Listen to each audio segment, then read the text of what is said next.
Dargle and Dennis Mepham. Remember, January 17th, Dennis Mepham was involved in a tackle with David Stride.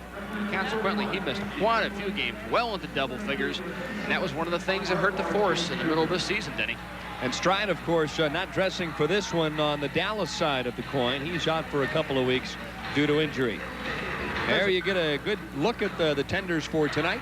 Two goalkeepers on the left, Joe Papaleo, and on the right, P.J. Johns, who has an excellent 3.17 goals against average against the Dallas Sidekicks. And a surprise starter, Joe Papaleo. We were told this afternoon, as well as this evening, that Chris Sobieski was going to be playing, who's always played splendidly against the Cleveland Force. First time that Papaleo has played against the Force. And so Jago makes a bit of a change. Very quickly, the Force on offense and back on the counterattack. Beto. One of the key players you'll notice missing for the Dallas Sidekicks, Denny, is Willie Milano. He, along with the absence of Tattoo, those are two players that they really look for some offensive firepower. Just underway, Force at 22 and 24 on the season, and this would be a big, big win if they could figure out a way to come up with a W tonight. First shot knocked away. Uh-oh, the net's open, and finally off to the right side, and P.J. Johns got away with a couple of shots there while he was on the turf. Exactly right, Denny, because he made a very nice save on the initial shot, cut off the angle, made the save, was prone. Then they had an open net with which to take two shots, missed them both. That's not the way that you want to start a game, especially on the road. Radwanski to Smith. Kevin Smith will let it go, and a nice stop that time by P.J. Quick outlet pass. As we pointed out, Denny, the Dallas Sidekicks are really prolific when they scored that first goal here at home. They're 17-1, so they look to attack, get that comfortable margin, then keep the ball a bit and force you to chase it. Hoskovy slowing the pace just a little bit. Into the right corner it goes to Gino DeFlorio. Going to call a handball on Gino, and boy, has he been red hot as of late. 18 points in his last 11 games. Absolutely on fire. He's a lot of players on the Force squad who have been free of injuries, have had to lift their level of play, and number 11, Gino DeFlorio, is foremost among them. Still several injuries in the Force camp right at this point. Lawson lets off a howitzer from the right side. You can see Brian Bliss on now with Francis O'Carl, Carl Valentine, Gino DeFlorio, we just talked about him, and Pasquale DeLuca. Moreland wanted to start it in a hurry. Carpin on the return, and Francis O'Carl takes it away from him. Gino waits for a little bit of help. Just underway. 13 minutes to go in the opening quarter. And we're glad you've joined us this evening on WOIO 19. We were just talking about, excuse me, Denny, Gino DeFlorio, and there you saw him come back and get the ball out of defense. He really wants to get involved in the flow of the play to such an extent that if the defenders are having a difficult time, he'll come back and get it. Well, Gino that time had a freebie and just couldn't get the shot on goal. Carl Valentine seeing his first service of the evening as well. Radwanski and Bliss crash, and Radwanski comes away from it, and then Pasquale DeLuca with a nice bit of defensive work comes up with the ball. Good tackling by DeLuca. First of all, to do his job, defend, then keep possession of the ball and lay it off to a teammate so that he can go forward. The Force lifetime 16-5 against the Dallas Sidekicks. 4-1 so far against Dallas this year. 2-0 at Richfield and 2-1 here. As a matter of fact, we talked about it, Denny.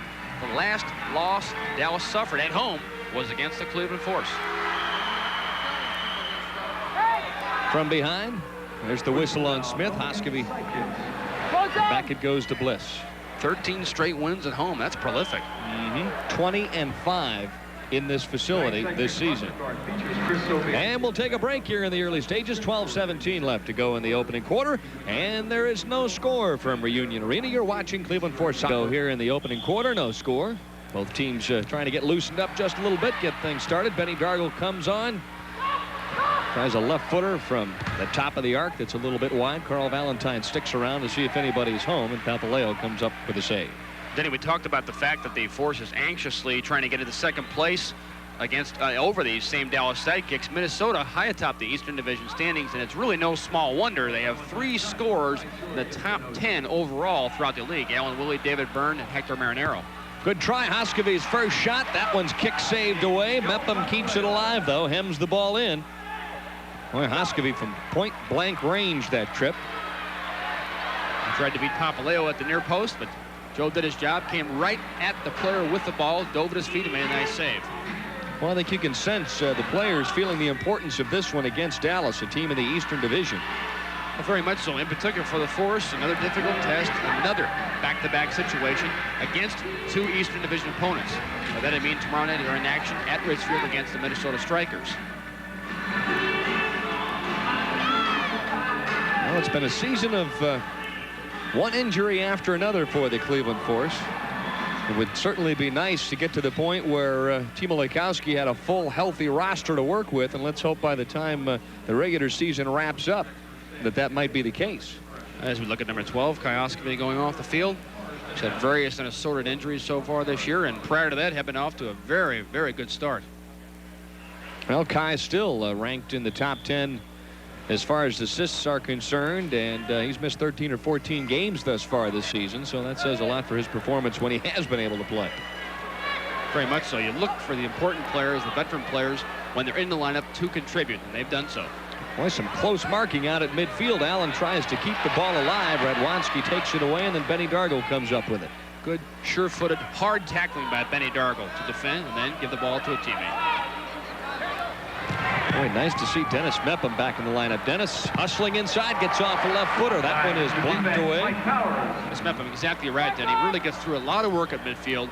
Can be called upon to be offensive as well as defensive at midfield, and will not hesitate to go at goal and take a shot. Well, it seems every time these two clubs get together, it's a fairly low-scoring affair. Lots of good, solid defense and strategy, and obviously good goalkeeping. Very much so, Denny. That's due in large part to the fact of the low-scoring contest. Chris Sobieski for the Force and Victor Nogueira, before he was injured, along with P.J. Johns. They've all played splendidly against each other. 10 minutes and the clock rolling here in the opening quarter. Radwanski on a runaway. From behind, Benny Dargle. That went up and into the stands, and Benny whistled up. Let me tell you, that's good defense by Benny Dargle just to get back against Radwanski, because he is an absolute streak. Good defense by Benny Dargle. Moreland from the top of the arc. There's the left footer. Oh, my. Nice save on the initial shot by P.J. Johns to his right. Very good save by P.J. Johns. Moreland just knocked it square in the dead ball, and Wes McLeod ran into it first time, and P.J. couldn't have seen that ball until the very last instant. Made a very nice save. Good, sure hands. Here's Radwanski going forward again. You see Benny Dargle coming up from behind, kicking the ball away from Radwanski. No time there, Denny, to use the composure that you usually see the Force defenders exemplifying. That is, get the ball, defend, and knock it back to your goalkeeper. You simply have to knock the ball away, out of bounds, wherever. Good crowd on hand. Sidekicks have averaged better than 9,000 per home game thus far on the season. And when you win 13 in a row, that has a tendency to put people in the seats. Doc Lawson on the move on the right wing. Francis chases him, and the ricochet comes off Gino DeFlorio. You know, Danny, they're the defending champions in this league, and last year in the city of Dallas, they were the town's most successful sports franchise. Of course, the Mavericks having a big season this year. Already, I think, have clinched a berth in the NBA playoffs. So it's a town hot for sports. That's right. Used to be the Dallas Cowboys town, but times have changed there as well. Drastically. No score, just underway, a little over 9 minutes to go here in quarter number one, and we're glad you joined us tonight for Cleveland Force soccer action on WOIO 19, Shaker Heights, Cleveland, the television home of the Cleveland Force. Got some great games coming up television-wise here in the next 2 or 3 weeks as the regular season wears down. And we'll bring you the games that you want to see. They're all against Eastern Division opponents. As a matter of fact, tonight's game included, the Force has 9 games remaining. 6 are at home. 5 of those are against Eastern Division opponents. And as a matter of fact, of the 9 games remaining, 8 of them are against Eastern Division opponents. On the wing it goes. There's the return. Bliss right footing that one back out. Good job by Brian Bliss to get back goal side, get in behind the last man on offense, and simply did his job by clearing the ball very nicely. Both teams have come up with a couple of fairly good chances in the scoring zone, but nobody yet to cross the crease at this point. Hoskevy back on one more time. Kai controls. Nice back heel pass, but good defense there by Ingram. Carl with a step over, gets a shot off. Well, the Sidekicks play dangerously with it in the scoring zone, but come up smelling like a rose at this point. Nice pressure that time by Valentine. Carl going to get a chance to get off the left footer, and a save by Papaleo. Nice save. Good work by Carl Valentine to get it behind the last defender, and he has no hesitancy. As soon as he's one-on-one with that goalkeeper, he goes immediately right at the goal mouth. Now Carpin that time didn't see the pass coming. There's the outlet, and up quickly defensively that time. The doctor made a house call. Indeed he did, and he has to when he has a player like Carl Valentine one-on-one. 2-on-1 inside, a back healer by Carpin, who tried to get the ball to Moreland, but in between a forced defender. Francis O'Carroll did a good job of getting back on defense. You can't watch the play, because if you do, as soon as you do, the ball will find you, and unfortunately, if you're ball watching, you'll be caught out of position. Pace slows down just a little bit. As Billy mentioned, Force at home tomorrow night against the first place Minnesota Strikers. And then Saturday evening, what? Chicago's in town. Chicago Sting, who have been very troublesome so far this year for the Cleveland Force. As a matter of fact, most recently last Friday night. They've been a pain in the side the last 2 or 3 weeks. They've been playing lately without Tomar Hennig, one of their key players who's been injured. Beto down in a tumble, and Dargle that time whistled up. And for the Cleveland Force, that's team foul number 3. Just one whistle thus far against the Sidekicks. It's a cluster on the right wing. Oh, that one squirted right through the goal crease, but nobody was there. Those are usually the type of balls, Denny, when they're knocked across the face of the goal like that. One of your teammates, all he has to do is run onto the ball and simply redirect it. Acaro goes down, but clears before doing so. And hustling all the way back is Wes McLeod. Both of these teams obviously without 3 or 4 first liners. John Stolmeyer and Desmond Armstrong back in Cleveland, as are the Schmetzer brothers. And Ali Kazamani still ailing with that sciatic nerve problem. Very gifted players, a very integral part of your club. It's very difficult to play without them, but the Force has to regroup, if you will. They have to do just that, and play without those talented players. Hoskovy, oh, nice save that time by King. He runs by it. Craig Allen just about ready to pull the trigger, and the ball was taken away. Well, the Force set up a dangerous play that time in the offensive end and couldn't capitalize on it. Hoskovy and Radwanski run all the way from end to end. Radwanski went right into the boards, and he is still there. And now, limping as well, is Victor Moreland, who went down very hot and heavy, and we'll take a break now as the ball's out of play with 5:17 left in quarter number 1. No score. Force battles the Strikers. You may be the Force's 2 millionth fan. Prizes will be courtesy of Hot Sam Companies, makers of delicious pretzels and corn dogs, and of course the Cleveland Force. Prizes will include a 12-speed bike, dinner for 2 with the Force player, and of course 2 prime season tickets for next year. Be sure to join us for tomorrow night's home game, the Cleveland Force, and hopefully you will be the 2 millionth fan. 2 million in the turnstiles in what, 10 years? Exactly right. Not too bad. What a 10-year anniversary present to draw people like that to your facility. As we pointed out, Denny, here at the home facility of the Reunion Arena, when Dallas scores first, they're 17-1, and unfortunately, on the other side of that ledger, when the Force is trailing after their opponent scores first away from Richfield, they're 3-13. Well, Bliss tried to work against the ever-dangerous Godfrey Ingram, and he did a pretty nice job. Brian Bliss being pressed into defensive service here this evening. There's Brian again defending against number 11, Godfrey Ingram. But as you pointed out, Brian Bliss being forced into defense, he's capable of playing, I think, almost anywhere in the field. He's a very versatile player, young, enthusiastic, and really plays hard. Pasquale, I think, might get 3 points for that if he were playing at Cleveland Stadium, but Pasquale trying to come in and maybe knuckleball one from about 50 feet, but that one climbed high up into the upper deck. Number 14, Pasquale DeLuca, who is having an absolute career season offensively, really doing a great job as number 14, Pasquale DeLuca, a rugged, hard tackler, and now an added dimension, adding more offense to his output. 4:53 left in the opening quarter. No score in this one. That's Joe one of the Papaleo. reasons why. Exactly right. Next to him, the referee, Herb Silva, who's working tonight with Casey Frankowitz.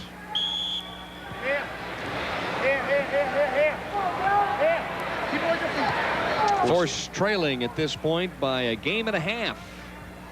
And should they beat the Sidekicks here this evening, could close the gap there and start to make a bit of a move on second place. Exactly right, which would be a real key, Denny, to get into second place, above 500, and then attain, if it be at all possible, a home field advantage for the playoffs.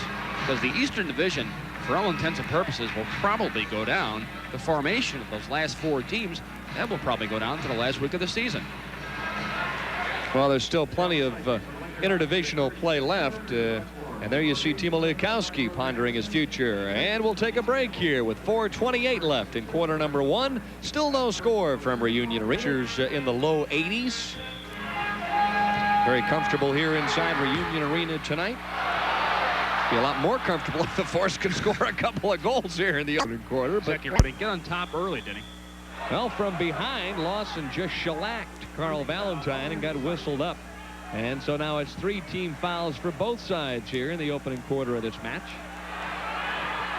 Cleveland victorious in their last game against Wichita, at Wichita, a game in which Ali Kazimani played extremely well. Then that sciatic nerve was aggravated once again. That's a very painful injury. Anybody that's had anything of that nature realizes that when they say that you can't get out of bed, literally you can't. You really can't. It's very difficult. Yep. It's a real puzzle too, because Ali was feeling pretty well, had practiced for a couple of weeks and was getting back to the point where he was match fit, played 1 game, and that was all she wrote. And then John Stolmar in a real freak accident last Friday night. If you look at Gordon Jago, the coach for Dallas Sidekicks, ball strikes him in the eye and he has a retinal contusion, which is nothing to be messed with either. No, there's only one way. I'll tell you, it's tougher to keep him off the field than it is to keep the Boston Celtics out of the NBA playoffs. That Stolmeyer likes to play soccer. Very much so, and he's a hard, rugged player. All the way it was from Indiana University up to his days with the United States national side. The other defender then insists and let him have the. Well, some words of wisdom from head coach Timo Liakowski. We'll be listening in from time to time this evening to find out what Timo is trying to get across to his troops. No score here with 3:35 left in the opening quarter. Right now it's King, Valentine, Mepham, Hoskovy, and Benny Dargle. I think that's the other thing too, Bill McDermott. The Force has had to use so many different lines and so many different defenses over the last 3 or 4 weeks. It's just so doggone hard to get the continuity going. You do indeed lose some of your continuity, but as we just pointed out, Denny, that's why you have an excess number of people on your roster because of the inevitable injury that's going to occur. You just don't like to see them occur in such unbelievable numbers. Now Mepham that time and King stepping in the way of Beto, and you're watching Cleveland Force Soccer on WOIO 19 Shaker Heights, Cleveland, the television home of the Cleveland Force. The Chicago Sting visit Reunion Arena. The first 4,000 fans will receive many soccer balls, compliments. Don't forget to join your favorite Force players, John Stolmeyer, Andy Schmetzer, and Gino Epifani, Sunday at the original Cookie Hot Sam Corn Dog on the Stick Soccer Clinic at the Randall Park Mall from 1 to 2:30 p.m. That should be very exciting. So coming up this weekend, if you want to get a chance to talk to Stoley and the crew, that's where you want to head. As we talked about so many times before, Denny, things like that, clinics, appearances, that's an integral part of marketing in the Major Indoor Soccer League, and no team does it better than Force. Well, Mepham let it go through. Craig Allen trying to create some offense. Back it goes to Kai, and he'll let a 45-footer go, and Papaleo just bends over and scoops it up nice and clean. Good job by the Force players to keep the ball, knock it around, isolate a player who was left unmarked. This particular occasion was Kai Hoskovy, who let a shot go first time. Good work. So many times you say, well, geez, why would Kai take a shot from that far out? But as you were telling me just prior to the telecast this evening, many times the goalkeeper is screened just for a moment. One of those hot shots comes in from 30, 40 feet, and it can sneak by him. Very much so. The play we're just talking about is number 12, Kai Hoskovy, running onto the ball. Here you saw the open space with which he had to operate. He had time, more importantly, space, so he could run onto that ball. Matter of fact, he had a couple options. You can hit the ball first time, you can receive it, then go forward and work a 1-2. Hit that one nice, hard, and low, too. That's what you want to see. Shots on goal. Nearing the 2-minute mark here of quarter number 1. And both teams playing sticky defense right now, marking from one end of the field to the other.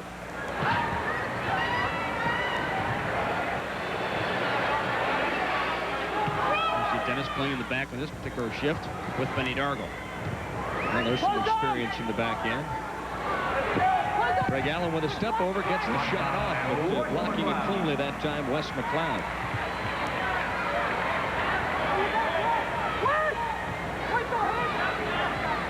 Well, back she goes, and the offense is set up one more time. Both teams kind of plodding along at this point, not wanting to give the other an opportunity to counterattack.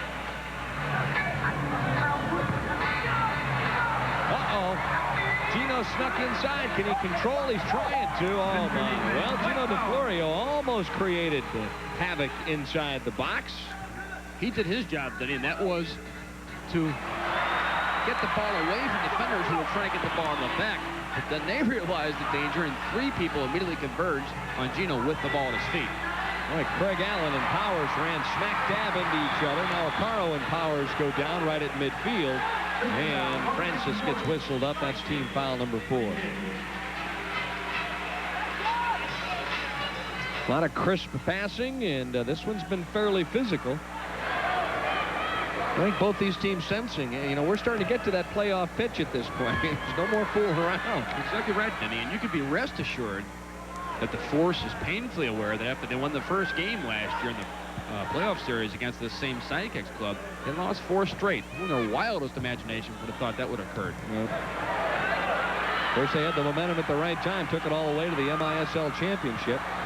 Back it goes. Michael King. Espinoza with a header.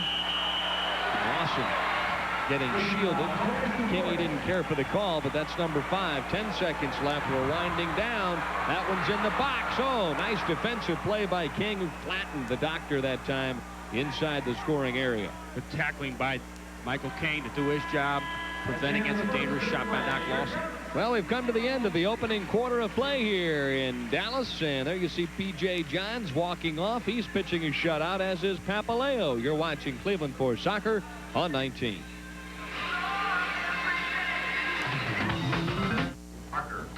You gotta follow your heart. Don't fight it. You've got a hunger that's real. Get excited. When you really believe what you're feeling inside, Mr. Hero, you know, you just gotta follow your heart.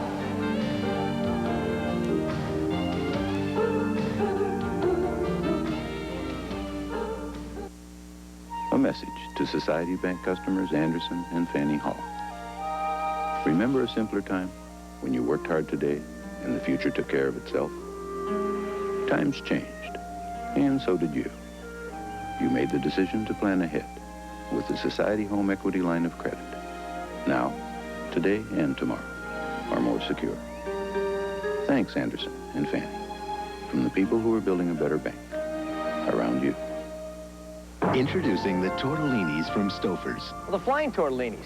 Great act. I love a little red tortellini convertible. He was the greatest magician of all time. Wonderful little pockets of homemade pasta filled with veal or rich. There you see Timo pacing the sideline. Let's slow it down if we have to. You know, so we don't force it in. Let's just slow it down if we have to. Force them to come out a little bit, then we have a place to play the ball in again.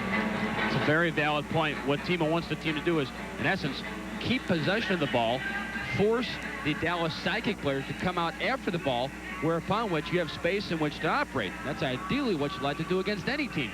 Keep the ball, force them to commit, then you have players showing up, and it makes it much easier when you have the space in which to operate. Another great deal offered by the Force, and of course Ponderosa presenting the $29.95 family night dinner and game package for 4 people. Now, you can save over $20 in that deal. Also, Ponderosa has 2-for-1 coupons, which are good for tomorrow night's game against the Strikers of Minnesota. Don't forget to visit your nearby Ponderosa restaurant for all of the details. And I'll give you one guess who that might be. Take a wild guess. Tattoo, number 9 for the Dallas Sidekicks, the most valuable player in the league last year, whose rehabilitation process is coming along quite well. It'll be interesting to see how he revitalizes himself in this league after a very difficult knee reconstruction job. It's very difficult to come back from those, Denny. But the key after the surgery is one word: rehabilitation. Get the quadriceps strong so that you can play in those close, tight situations.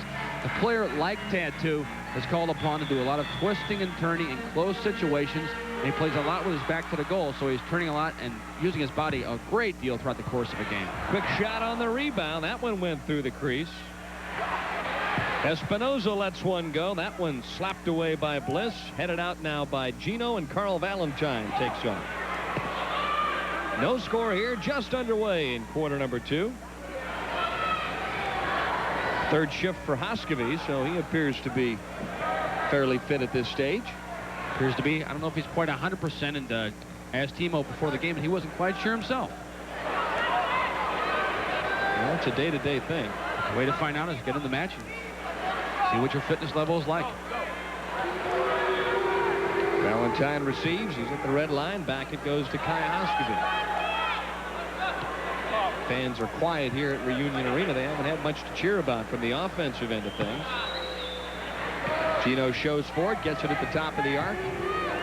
On the wing to Brian Bliss. That's Gino's job. You pointed out very accurately, Denny, to show for his teammates. He goes deep, brings a teammate with him, and then shows so that he can get the ball out of the backfield, whereupon which he can lay the ball off for on-rushing teammates. On the wing, the first one won't go. Oh, my! A point-blank stop inside, make it 2, and Gino DeFlorio turned away right on the front doorstep. Good work by the Force players to get in position to take a shot. An excellent save by Joe Papaleo against Gino DeFlorio, as you pointed out, from point-blank range. There it is again. The rebound from Gino DeFlorio goes directly to Brian Bliss. Papaleo jumps on it and covers up and prevents the rebound. But you see the value, Denny, of slowing the play down, drawing players out, and getting more space in which to operate. Gino DeFlorio, oh so close to yet another goal here, which would get things started offensively for the Cleveland Force. Hoskovy chips it back, and PJ will take a look downfield. Of course, when you're on the road, you can play a little more defensive soccer. When you're the home team, you got to try and entertain the fans. Exactly right. When they're 20-5 at home, they're looking for more. They're just the same. Radwanski steps over. Uh-oh, backheels it. Cartman gets a shot off just a little wide. PJ got a fingertip on it, but couldn't control. Good goaltending there by P.J. Johns to cut off the angle at the near post, forcing Mark Carpenter to shoot at that far post. Here it is again. Good layoff by Radwanski. There you see Carpenter just shooting just wide of that far post. Hoskovy taken down hard by Victor Moreland. And what's new? Yeah, well, he's a rugged tackler. He's already been decked one time tonight at midfield. I'm talking about Moreland. He's a pretty tough customer. Yes, he is. And one of his running mates, his teammate David Stride, not playing that, as you pointed out earlier. For Stride, number 2 in the MISL, and total minutes in the penalty box. Exactly right. McLeod runs onto it and controls it. Ingram with a nice sidestep move past King. Oh, that's a great tackle by Dennis Mepham. Oh, my goodness. Stopped in his tracks. Mepham that time looked more like a linebacker than defender. Good tackling by Dennis Mepham. Got for Ingram. You see him there, number 11. Tried to give it the old push and go, Denny. By that I mean, here it is again. The push, the go, and good tackling by number 3, Dennis Mepham. And who said it wasn't physical in the MISL? Dennis Mepham, he'll be in the middle of something. I guarantee you that. If he's on the field, he's going to find the ball. Oh, yeah. He won't hide. He will not hide. 11.5 minutes to go here before the halftime intermission, and still no score in this one. Just think, Denny, all you have to do after tonight's game is go back to the hotel, rest, get up, do it again tomorrow. Yeah, get up at 6 o'clock, by the way. Back to backer. Home. Then you got to practice a little bit on Friday. And then a big game against Chicago on Saturday. So the next couple of days, next 3 days, pivotal for the Cleveland Force. Need to get some momentum going, too. Yes, they do, and now is the time to do it. People told us this December and January. You win against Eastern Division opponents. Ingram to Beto. Oh, nice tap away that time by Benny D. Good tackling by Dargle, not allowing Beto to receive the ball and then turn and go at him. Espinoza at the red line. Got for Ingram. Boy, what a nice acquisition he has been for the Sidekicks. Smith gets a free shot. Oh, it's steered aside momentarily and then finally plucked up by P.J. Johns. P.J. Johns doing his job, not allowing himself to be beaten at the near post by Kevin Smith. Cut off the angle that time and went down. Greg Allen Powers tied him up and grabbed him by the jersey. Smith gets off a hard right footer. Radwanski tries to run by it, and P.J. has a little conversation for White Lightning. Good job at P.J. to cover up on the initial shot, then prevent the rebound. DeFlorio double-teamed, has to give it up. Smith now on the give and go. Radwanski across the red line. Let's go with a long rebound shot. Oh, that was right in front, and Moreland ran right by it. The key to that play was Radwanski shooting the ball deep against the near post board so that it would rebound onto the foot of number 10, Kevin Smith, and it almost worked. Force now on offense. Time for the boys in blue to stir things up a little bit. Into the corner it goes. Francis Okara now to Mepham. Tries to chip it inside to Craig Allen, but he was shielded there and couldn't get to the ball. I'd like to see the Force players get the ball into Craig Allen and Carl Valentine at the top of the arc so that they can, with their back to the goal, use the ball either by laying it off to the man who just gave the ball, or laying the ball off, going themselves, or turning to take a shot on goal. A couple of good opportunities for both teams here in the early stages of quarter number 2, but no one has crossed the crease at this point. No one's found the back of the net.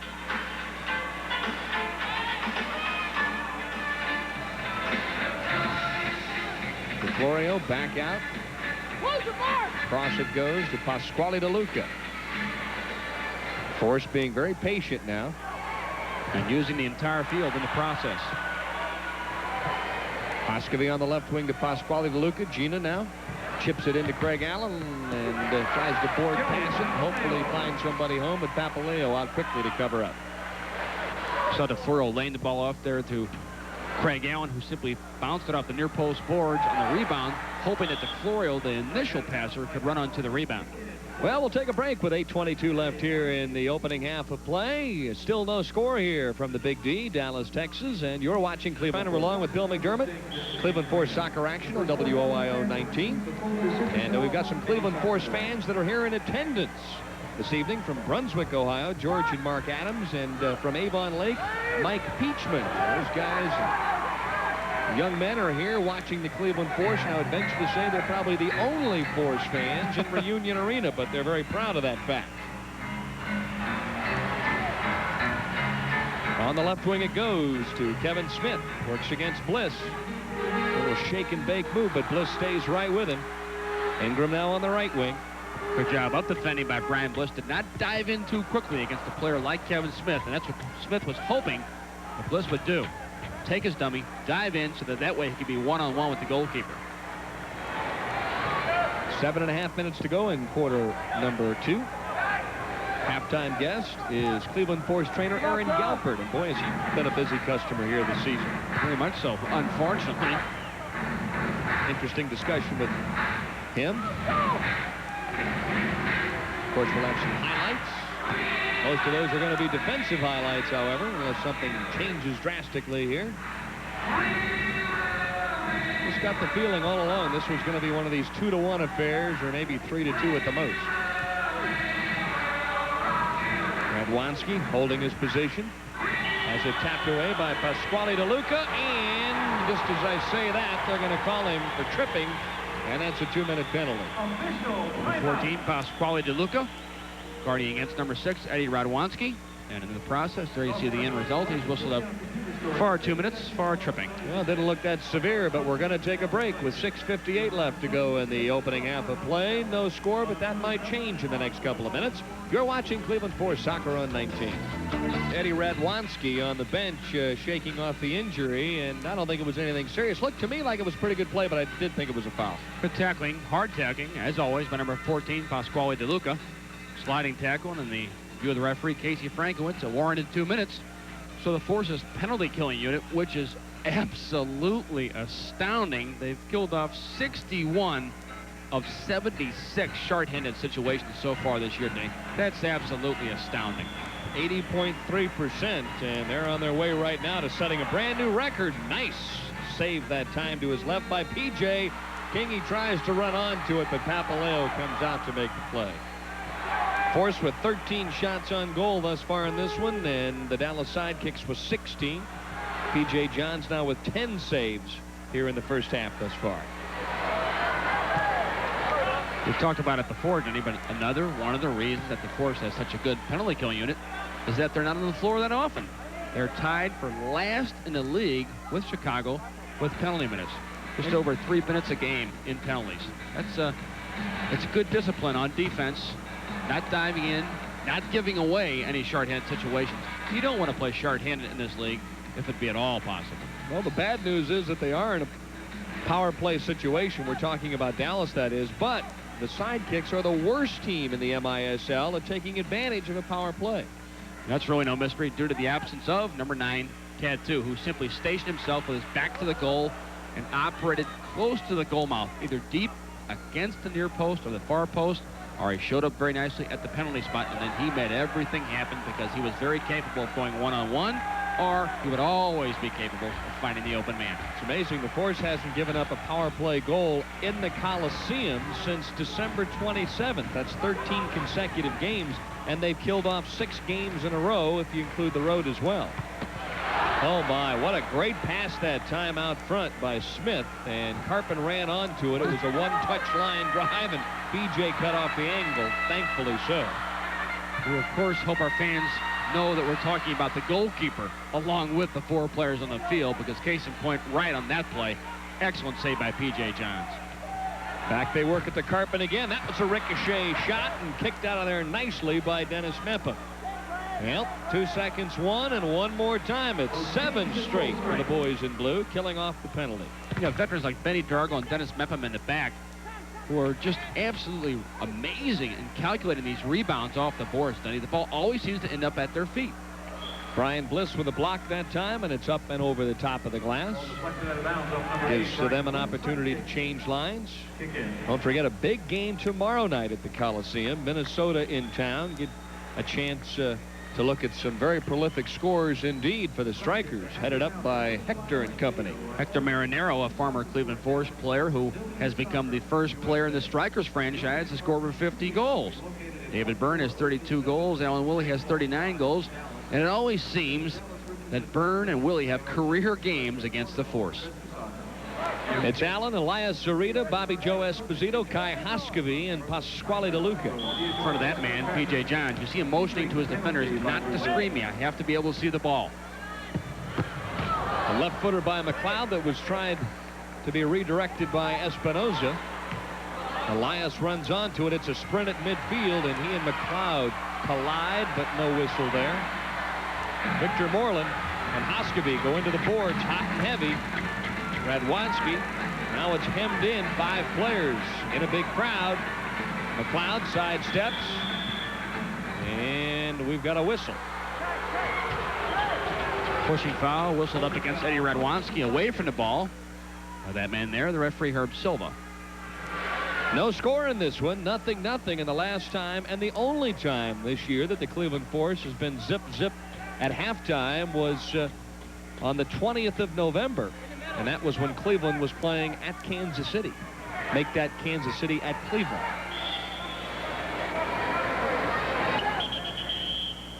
And now Timo Likowski has signaled for time. Wants to take time here and talk things over, so we'll take a break. With 4 minutes and 14 seconds left to go here before the halftime intermission.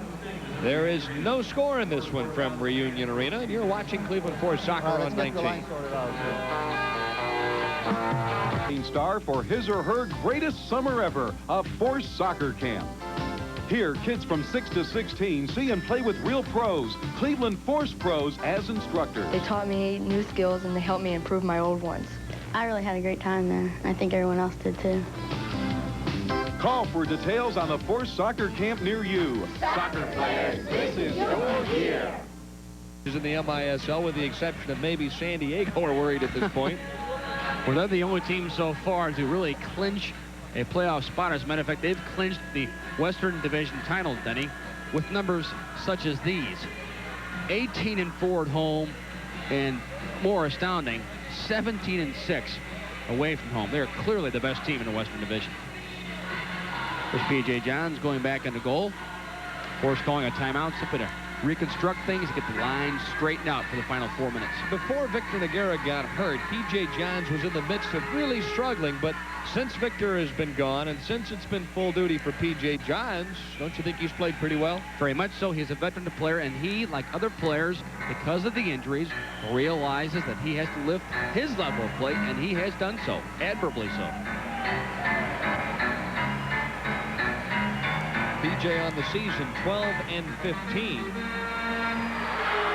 Now he's out running with the forwards near midfield. Bobby Joe Esposito, double teamed, has it stolen away by Godfrey Ingram. PJ, as I pointed out earlier, Denny has 3.17 against Dallas, very respectable, and a 3.8 goals against average overall this season.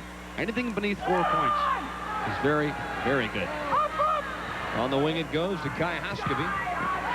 Has to pass it inside and gets it right back. Bobby Joe Esposito along with Elias Reed and Kai Hoskevy in the back. Dennis Mepham and Vinny Dargle. Dallas with 23 shots on goal thus far. Cleveland with 14. Elias digs it out on the right wing. Works against Kevin Smith. A left footer by Benny Dargle that nearly snuck through the last of the defense. The same scenario we talked about earlier in the first quarter, Denny. That's a very difficult shot for the goalkeeper to keep track of simply because it comes through so many players. You're left unsighted until the very last instant. Hoskevy relentless in his pursuit. Oh my! Hoskevy almost blocked that one right back into the net as Papaleo made, I think, a bad decision. A very bad decision. A very careless clearance out of the back by Papaleo. Had to see Hoskevy coming straight down at him. He should have done something else with the ball. He tried to be a bit too casual with this ball. There you see number 12, Kai Hoskevy, running onto it. A very nice block ball. Would have been nice to get the assist from Papaleo, huh? Wow. That was very close to a goal. When you're the last man back, you have to be much tidier with your clearance of the ball. Especially with that guy hanging around. Many times as he's scored, believe me.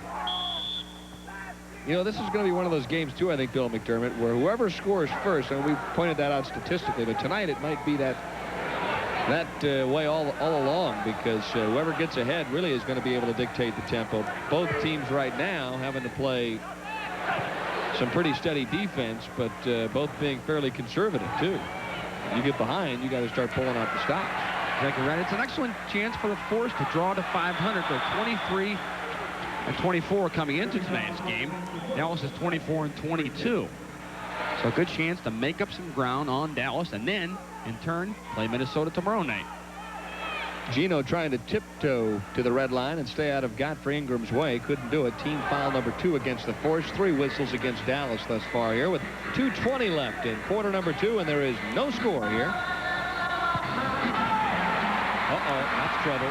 Right across the crease. Bliss couldn't get a foot on it. A left footer by Smith. That won't go. A header back into the top of the arc. Lawson, Beto. Ingram gets off the left footer that ricochets off a couple of people, and finally PJ comes up with a handle. And the Sidekicks overdoing it that particular occasion upfield. They had a couple excellent chances to take a shot first time on goal, and they really overdid it by handling the ball too much.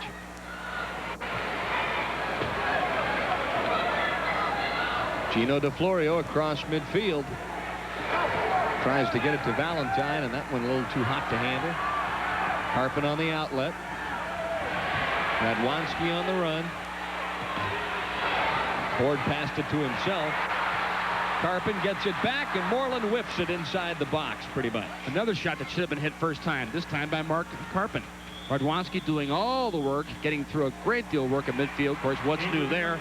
He finds the open man by beating the 2 men with the dribble, lays it off to Carpin, who tries to find Moreland, who's marked by 2 people. 1:15 left here before the intermission. Good hustle that time by Bliss. Good work by Brian Bliss, not leaving his man and not diving in too quickly. Carl Valentine gets a little room. Lawson slows him down. Carl has it knocked away and then retrieves it. Trying to take on 3 different defenders. And can't get it done. Moreland gets the ball.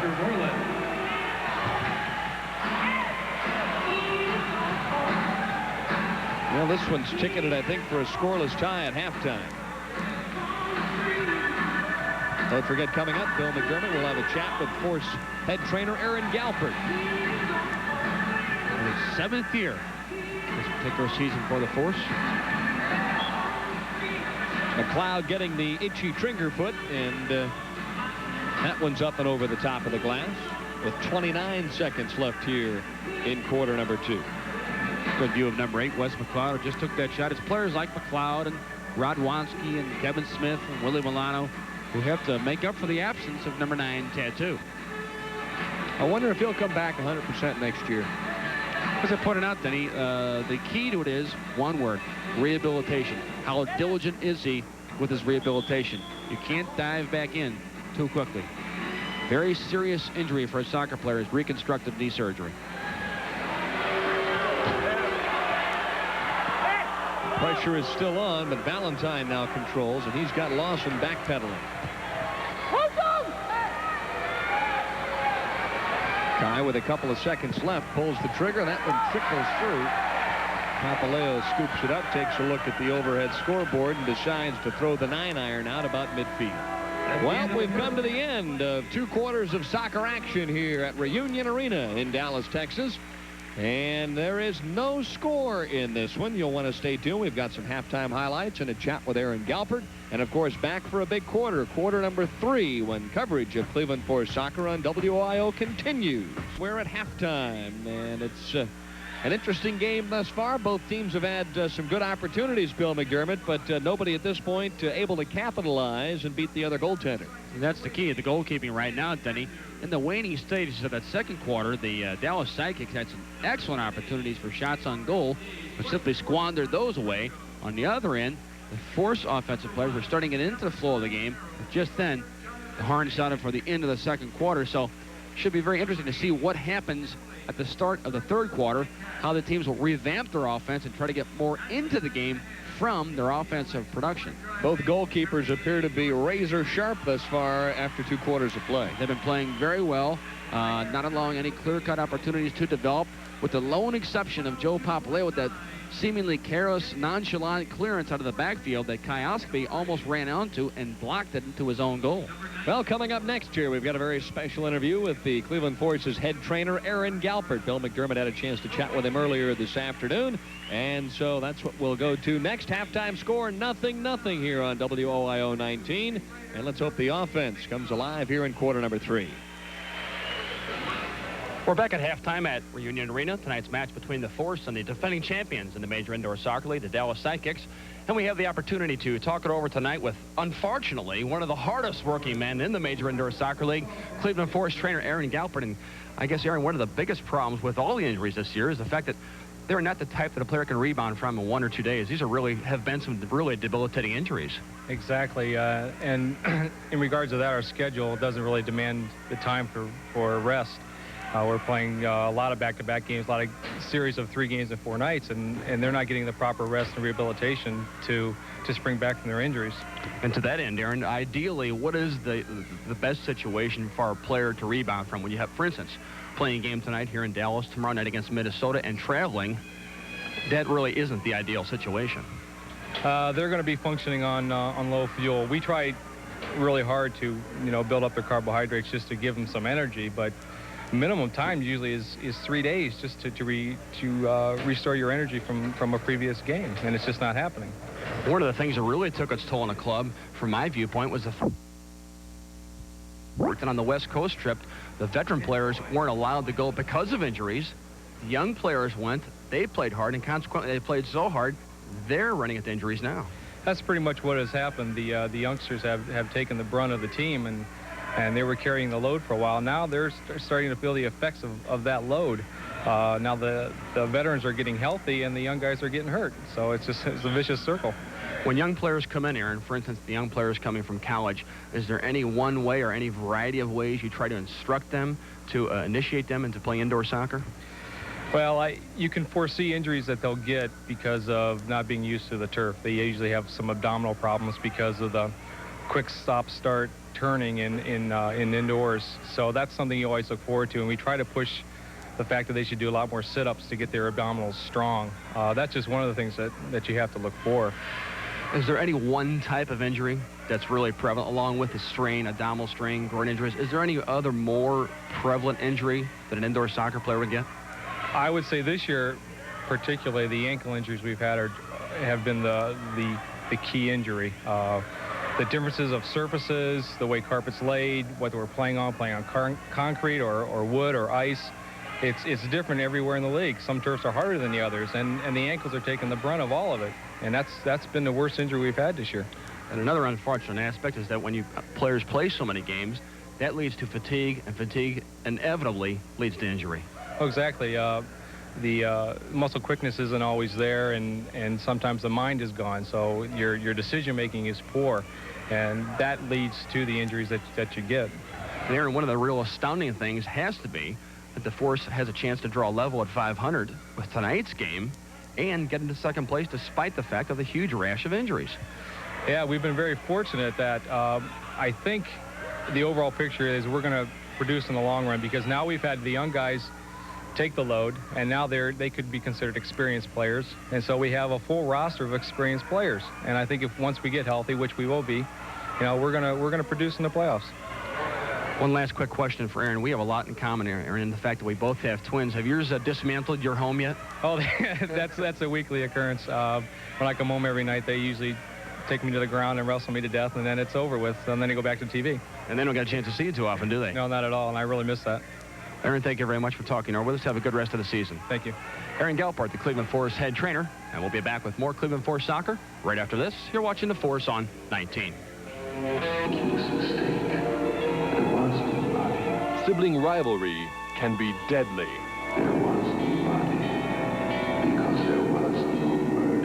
It's director Brian De Palma's masterpiece of horror. Sisters, Friday at 8 on 19. And now it's time, because you'll have the opportunity to take your picture with one of your favorite Force players, courtesy of Polaroid. Stop by your local CarQuest, All Pro, Nationwide, H&H Auto Parts, and Action Auto Parts to pick up your discount coupons for Motorcraft Night with the Force on March 26th versus Chicago. Go to Cleveland Force home games and get your coupons for a free 32-ounce Cleveland Force All-Star Souvenir Cup filled with Coca-Cola, plus an O. Henry candy bar when you buy any Mr. Hero sandwich and large-size potato Whopper fries. And don't forget to vote for the Mr. Hero Force Unsung Hero and enter for your chance to win a free team autographed soccer ball. On Saturday, March 26th, it's British Airways night. You may have the chance to win 2 airline tickets to London, England, absolutely free. Be sure to listen to WNCX 98.5 for your chance to win tickets to the game. Force fans, for all the Force information, get your free, that's right, free fan release. Just send in a postcard to Force Fan Release, 34555 Chagrin Boulevard, Moreland Hills, Ohio, 44022. Welcome back, everybody, to Reunion Arena, where the halftime score is 0-0 at this point, Bill McDermott, between the Cleveland Force and the Dallas Sidekicks, and both goaltenders have done an excellent job. And this is very typical. A lot of the players and both coaches talked about this possibility arising. That would be 0-0 at halftime. Both squads very keen to the fact this is the later stages of the Eastern Division, close to the playoffs, really not taking a whole lot of chances, and both clubs, for all intents and purposes, playing without a lot of key players. And we do have some excellent highlights brought to you by the good folks at Blue Cross and Blue Shield of Ohio, and those highlights, of course, are defensive highlights. Very much so. Here's Kevin Smith combining very nicely with number 6, Eddie Radwanski, and he attempts to beat P.J. Johns at the near post, spinning it away from P.J. And then on the ensuing play, Eddie Radwanski tried to run onto it, but P.J. had possession. Now the Cleveland Force players. Here's a good play by Benny Dargle. Watch Bobby Joe Esposito, Denny. Lifts his foot at the very last moment, allowing the ball to go through, and that created a problem. For Joe Papaleo, the ball almost skidded inside that near post. A good understanding of Esposito where he was on the field. Now Carl Valentine going forward, as he does from midfield, going right at the defense, and that was the key on this particular play. But his shot, again, stopped by Joe Papaleo. Good, sure hands, doesn't give up a rebound in the process. He's been playing very well, as has P.J. Johns. Kevin Smith again. This time a beautiful ball to Mark Carpin. He hits it first time, and here's a splendid save by PJ at the near post. And then good play by Benny Dargle, not to waste any time, simply clear the ball away in a dangerous situation. And those highlights brought to you by the good folks at Blue Cross and Blue Shield of Ohio. And there you see WOIO, the banner, because that's the television home of the Cleveland Force. Well, let me ask you this, Bill McDermott, quickly. Which team do you think comes out and tries to go on the offensive end here in quarter number 3? Does Dallas start to open things up, or is it Cleveland? Well, Dallas is playing at home, but Cleveland has to do something to create a chance to get to 500 and get into second place. Looming large part is the fact that they have a game tomorrow night against Minnesota. And we'll be back with more halftime here from Reunion Arena in Dallas. No score at this point, and you're watching Cleveland Force Soccer on 19. Here's a super offer from Campbell's. By sending in just 4 Campbell's labels plus $9.99 and $2 handling, you'll receive a beautiful Campbell's Force soccer ball just like one of these. Save over 50%. For more information, call the Force office. Be sure to join the Force on Saturday, March 26th when they go up against the Chicago Sting. Every fan will receive an O. Henry candy bar free courtesy of Nestle's. That's Saturday against Chicago. Force fans, the 10th anniversary yearbook like this one is here. This beautiful commemorative item is on sale now at Force home games and through the Force fan release. Be sure to get yours now and don't miss out. Playoff ticket information is now available at Force home games and by calling the Force office. Be sure to guarantee yourself your regular season seats and cheer the Force on to the 1987-88 MISL Championship. And Force fans, for all the Force information, get your free, that's right, free fan release. Just send in a postcard to Force Fan Release, 34555 Chagrin Boulevard, Moreland Hills, Ohio, 44022.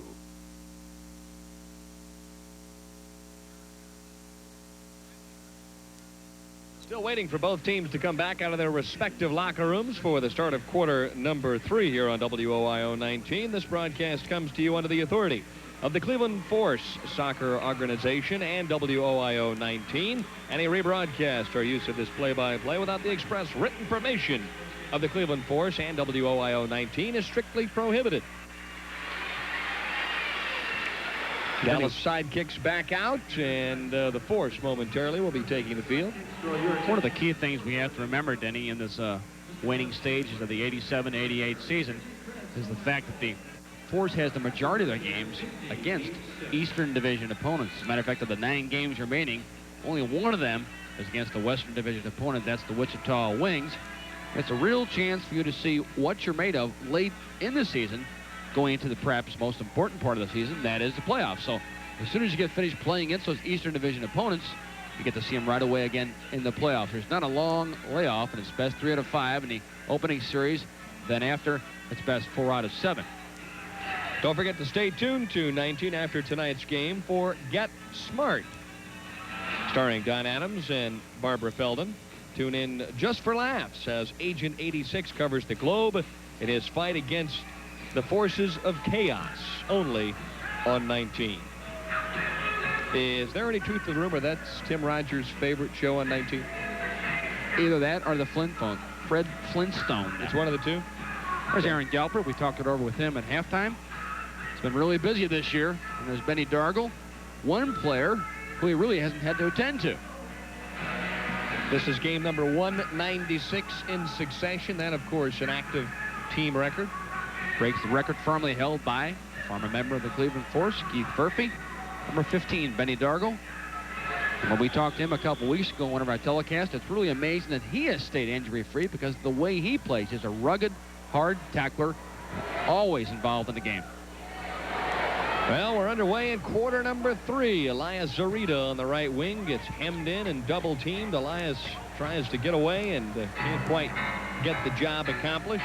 Hoskovy heads it and keeps it in. A little pushing and shoving going on. Beto ahead to Godfrey Ingram, and Pasquale DeLuca takes care of it there.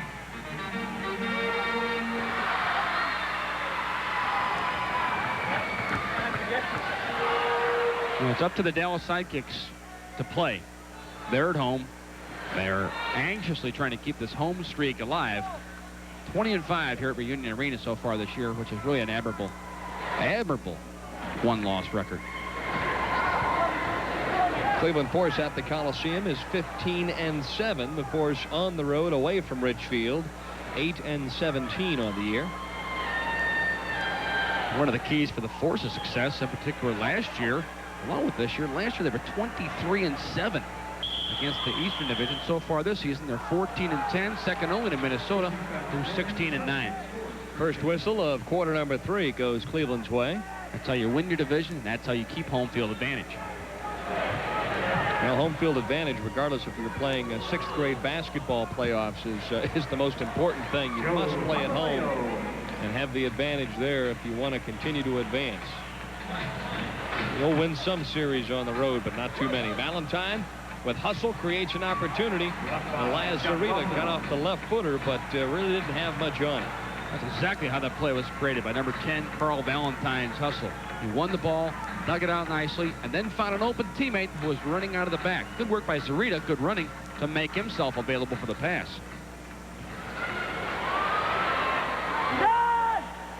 Zarita using his head to Allen. Bliss.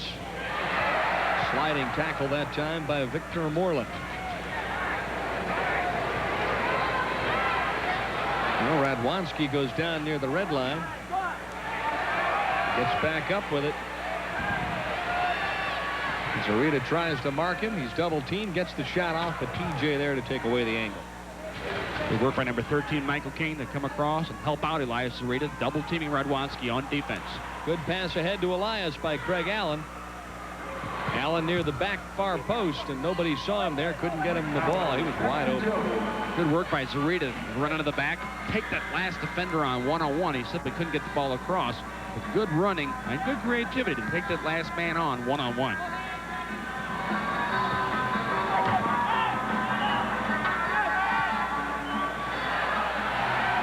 Beto on the wing. Hemmed in there now by Benny Dargle. Gets some help from Mepham. Across the crease it goes, and King runs onto it. Attendance has just been released here at Reunion Arena tonight. 7,576. Oh, my goodness, that was close. Good defense again by Benny Dargle. Allowing that man, P.J. Johns, a little bit of breathing area. Had one halftime score, Tacoma leading Kansas City by a 3-2 count. Our score here, well, there isn't one at this stage as far as the offense is concerned. It's 0-0 with 11:51 left to go here in quarter number 3. It's been a stalemate thus far. Good defense by Benny Dargle there again, not allowing Beto to turn on him. Up and over the top, and we'll pause for a moment or so to pay for some of the rent with 11:40. Timo anxiously awaiting. The charge has been sounded. Now who will score? Timo told me before the game that this is a match we absolutely have to win. He's a pretty serious guy. Especially at this stage of the season. Yep. And what's really incredible, Denny, is the fact that the Force from the outset of this season, the credo was, we're going to use these young players. And they have done so all year long. Unlike very few other teams around the league. They have stuck with these young talent. They are committed to doing so. And will continue to do so the rest of the year. And a lot of these young players have really come to the fore and are playing well. Wes McLeod that time whistled up for obstruction. He was laughing on the way. I don't know what he was laughing about. King had nowhere to go, and he had all the momentum. Bit of cynical smile.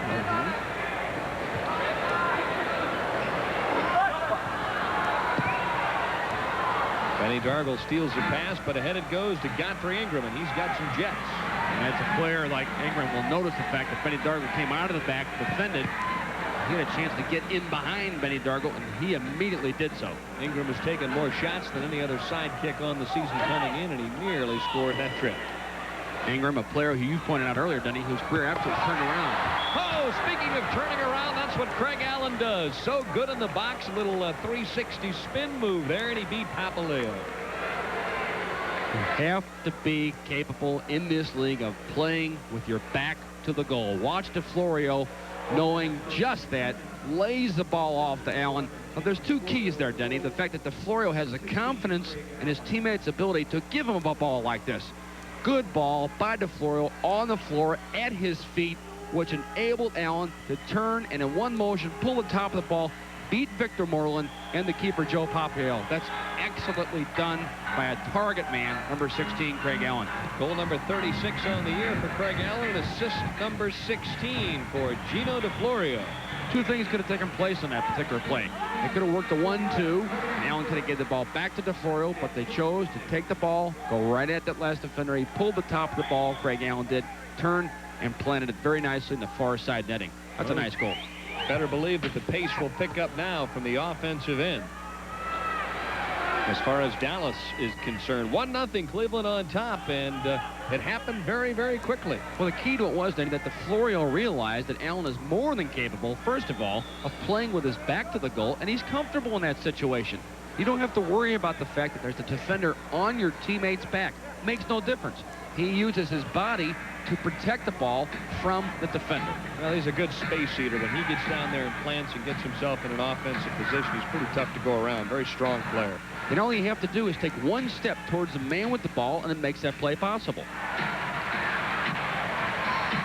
Lawson to Beto across the red line.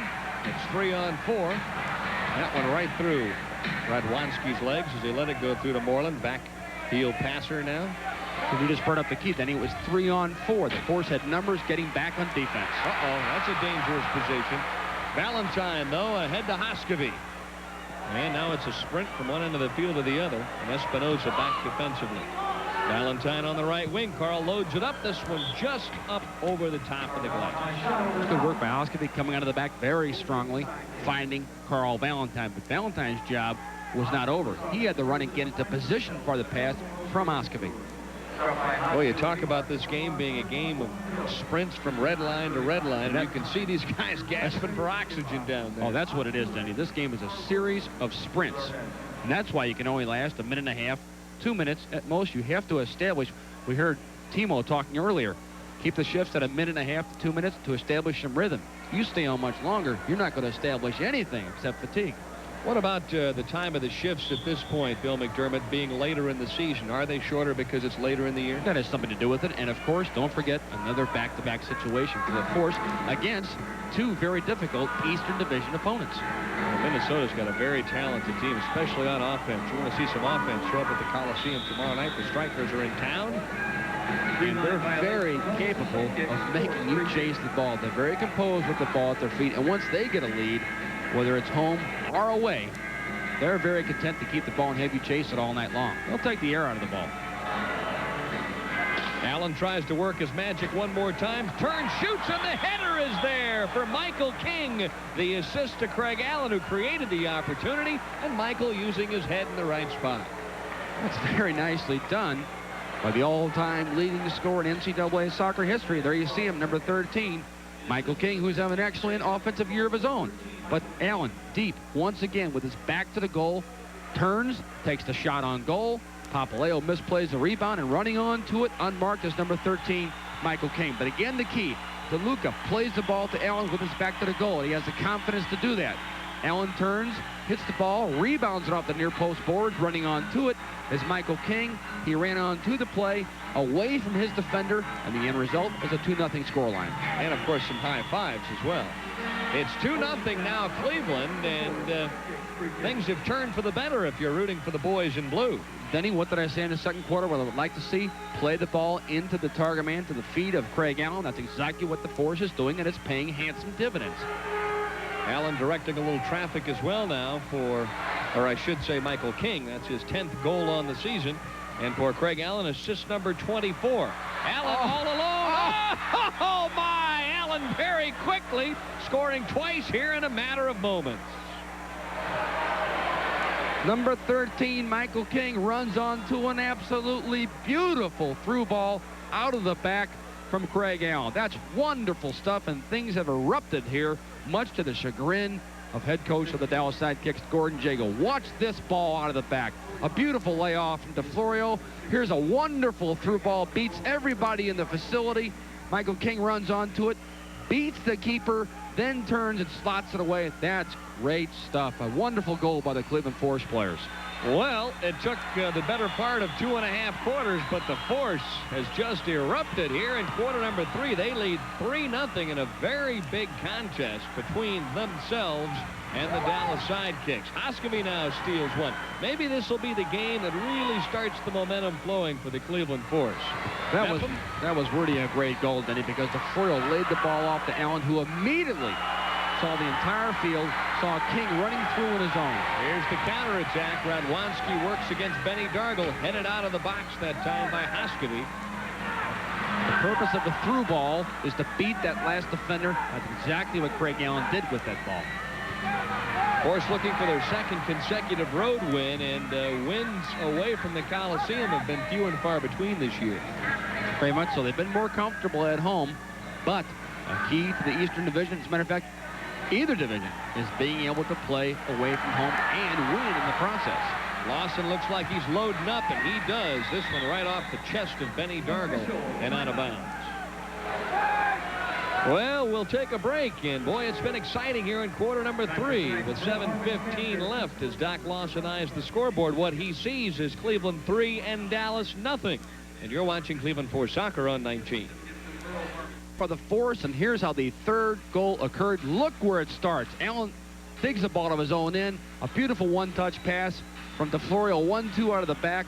A magnificent through ball, beats everybody on the field by Craig Allen to number 13, Michael King, who turns, hits the ball, buries it in the back netting. A beautiful play by the Cleveland Force players. DeFlorio lays it off to Allen. A wonderful through ball.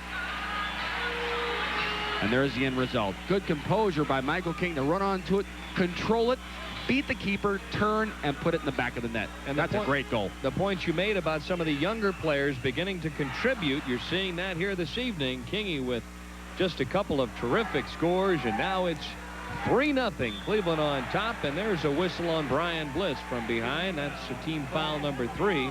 And now it's up to the Force to continue to play aggressively, but make sure you don't give up anything on the defensive end. Exactly right, Denny. You do not, at this stage of the game that you're on top by a score of 3-0, you do not want to give goals away. If the goals occur from the Dallas Sidekicks because of hard work, well, then so be it. Do not give away soft goals.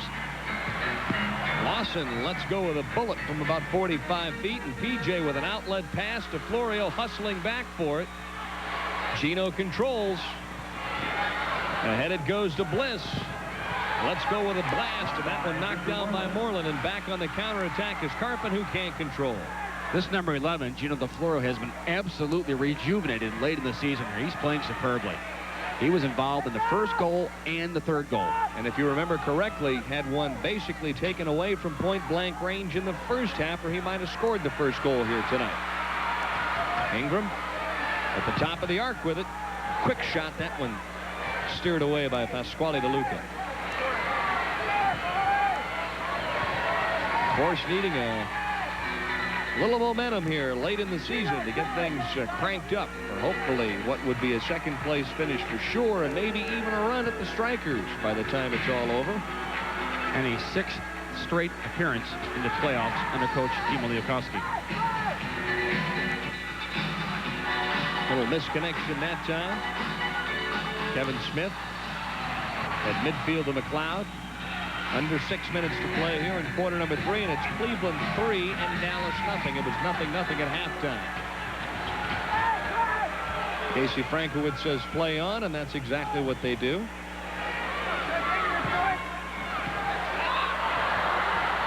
Pasquale controls, and back it goes to Craig Allen. Good work by the Force. They got a giveaway out of the Dallas Sidekicks back into their field and went forward to keep possession. Boy, it's amazing what a couple of goals will do for your legs, too. The Force players seem to be moving faster and faster. Playing with more confidence now, seeing that they can score goals and do it in an exciting fashion. Boy, Craig Allen left alone, got away. Shot just misses wide to the left. Boy, all of a sudden, the Red Sea parted, and there wasn't anybody between he and the goalkeeper. And the flood opened.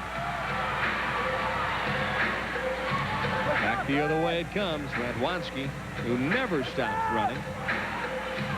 Oh, they just wind him up before the game starts. Oh, yeah. He is nonstop. Both teams with some fresh legs out there. Lawson gets off a board shot that whistles all the way around to the left wing. Now that shot, that particular play there, Denny, is a guess-who pass. When you rebound a ball off the boards like that, it's better to take a shot on goal or simply to knock the ball square. You never know where it's going, and it's almost impossible to run onto a rebound like that. Very low percentage, but you can see that Dallas may be getting a little frustrated with Cleveland's good defensive effort, too. Which has been superb throughout 3 quarters. Oh, my. Benny Dargle really took the shoulder that time by Beto. Left footer blocked at the top of the arc, and Benny really was shaking on that last hit. It gets right up again. Got to keep in mind, there are no shoulder pads or anything like that down there, folks. Only padding or shin guards. Ball pass inside. Benny got a piece of it with his chest. Kai gets it, tries to clear it. And back it goes to P.J. Johns. Nicely done by Carl Valentine. No place to send the ball on an outlet, so he simply knocked it back to his goalkeeper. Craig Allen started the juices flowing this evening. Got the assist from Gino DeFlorio. It was goal number 36 on the year for Craig Allen. And then Michael King scored twice within about a minute's span. Radwanski runs right through the crease, lays it off, point-blank shot. That one stopped, and diving on the left side is P.J. to cover up.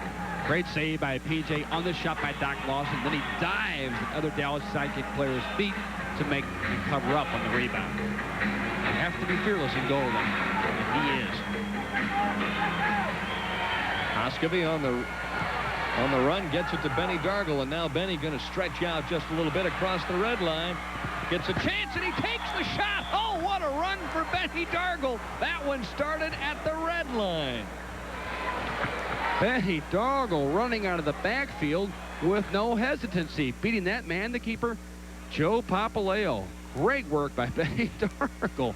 Everyone's getting involved in the scoring act. Here's Benny Dargle from his own red line. Crosses the midfield stripe, and you know that he's going right at goal. Beats Doc Lawson, Radwanski, and then finally the goalkeeper, Benny Dargle. The ball laid off to him by Kai Oscovy. And we'll take a break with 2:39 left in quarter number 3, and the roof is caved in here at Reunion Arena. The Cleveland Force now leading 4-0, and you're watching Force Soccer on 19.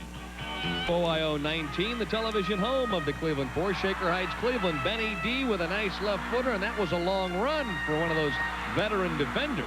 Very much so. Who's been playing hard all night on defense to make a run like that in the waning stages of the 3rd quarter and beat in the process Victor Moreland, let alone Eddie Radwanski. Great running out of the back by Benny Dargle. Boy, there was a rocket from the right side that P.J. slaps down. P.J. Johns right now working on a shutout. 2:10 left here in quarter number 3.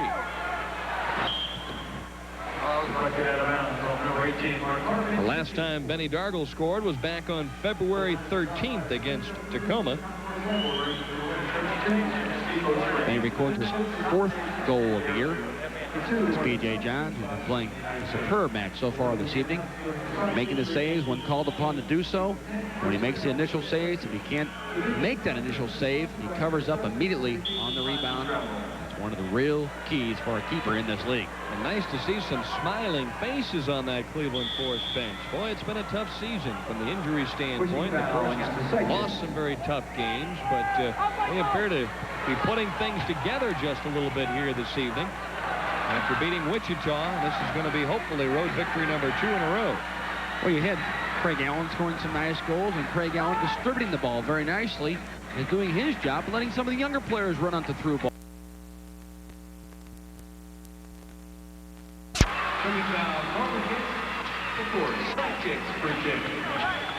Free kick for the Dallas Sidekicks, deep in the end of the Force. Oh, that was a near miss. Another one from out front, and obviously Dallas realizes that Cleveland's looking for its first ever shutout because the Sidekicks come out just blazing with the 6-gun. They came out firing. They realize, they know full well that they have little, if any, chance, if statistics hold true, of winning this match when they're 0-14. So they have to get back into this game as quickly as possible because the end result, Denny, would be their 1-5 this year against the Cleveland Force. With 2 games yet to go in the series for 87 and 88. As a matter of fact, their next telecast on WOIO will be next Wednesday night against the Dallas Sidekicks. Nice thing about that telecast is the fact that it'll be live and direct from the Richfield Coliseum. The rest of our remaining games this year, as I pointed out earlier, all important matches against Eastern Division opponents. Moreland, and now it's 3-on-3. Takes the shot that's blocked by Benny Dargle. Dargle, the #1 shot blocker this year for the Cleveland Force. Because he doesn't dive in too quickly against players. Oh, well, just as quickly as we talked about it, Ingram ends up scoring off the beautiful assist, and P.J. John sees the shutout go right down the drain. Number 11, Godfrey Ingram, records his 22nd goal as a member of the Dallas Sidekicks. George Espinoza starts it, leaves it for Beto, and he finds number 11, Godfrey Ingram, caught in behind the Cleveland Force defense, unmarked, and he brings the ball back. Let's get back on with it, Ingram says. Here it is again. A potential clearance by Allen. Espinoza breaks it up. Beto finds the unmarked Godfrey Ingram, and it's 4-1 with 13:40 remaining. Well, now it's time to forget about the shutout and preserve the victory. Goal number 32 for Godfrey Ingram on the season. All of a sudden now the fans here at Reunion Arena get up on their feet, start stamping and shouting, but they've got a long way to go if they expect to beat the Force here tonight. Force players have to do their job on defense, but they have to remember that part of their work is to score goals as well. If they have a chance to go forward, they shouldn't sacrifice the chance to do so. Boy, running onto it, PJ comes out with a terrific save. Cut off the angle that time because Kevin Smith, after the one-touch beauty, was right there ready to make it a 4-2 match. Exactly right, Denny. With that nice 1-2, the Dallas Sidekicks have beaten the Cleveland Force defenders. PJ saw that developing and immediately came off his line. Wonderful save. And we'll take a break to catch our breath with 12:52 left in this one. Don't go away. It's Cleveland 4, Dallas 1. Force looking to wrap one up here at Reunion Arena, and you're watching it on 19. And Cleveland on top, and don't forget, here's your chance to win some free tickets to a Force home game. Just send a postcard with one guess on it to predict the score. 34555, Chagrin Boulevard, Moreland Hills, Ohio. There you see the zip code as well. The correct prediction wins 4 tickets. Right now, P.J. Johns doesn't care much about free tickets. He's trying to figure out how to make it 4-1. It's a great contest, though. I don't know if I would have predicted 4-1 for this one this evening. Maybe something like 2-1, but I like the score the way it stands right now. And in particular, the electrifying fashion in which those 4 goals were scored by the Force in the third quarter. They realized at halftime they had to bring the game to the Dallas Sidekicks who were playing here at home, and that's indeed what they did. Force trying to take a little air out of that soccer ball right now. Not ready to go into the 4 corners at this stage, but certainly find some open places on the field. That's right. Spread the play out. Force the opposition to chase the ball. They have to get back into the game. Don't forget, coming up on Thursday, March 31st, be sure to join Ali Kazimani, Kai Hoskevy, John Stolmeyer, and the rest of the Cleveland Force players as they will be serving up your favorite specialties at 12 hot spots in the flats. Make sure you listen to all the new Power 108 for all the details there. Well, they have served up some assists and goals tonight. I wonder how they'll do with the spaghetti and meatball. Culinary experts all. 4-1, Cleveland ahead with 11:40 left here in quarter number 4. Trying to win the road game number 2 in a row. Kingy turns and shoots. That one just a little bit wide of the mark. Good work by King, nevertheless, to show for Dennis Method, make himself available. Then he turned and hit the shot just wide. With a victory tonight, the Force is back to 500 on the season at 24 wins, 24 losses. More importantly, though, they closed the gap between third and second to just a half game. That's one of the real keys going into tonight's game, and Team OJ realized that they have to get closer to the Dallas Sidekicks. Big game tomorrow night at the Coliseum against Minnesota, and still plenty of tickets available for that one. And that one goes up and over the top. And then Saturday night, another Eastern Division contest against the Chicago Sting. Then next Wednesday, as we spoke about, the same squad, the Dallas Sidekick, comes to the Richfield Coliseum. And we've got an update now after 3 quarters of play. It's Tacoma 3 and Kansas City 3. And now is a great time, even though this one's not over. Crack open a nice, cool Budweiser. Beechwood aged for that distinctively clean, crisp taste. This Bud's for you. Well, thank you. 11:04 remaining. 4-1, the Force on top. If you just joined us, with 4 electrifying goals in that third quarter.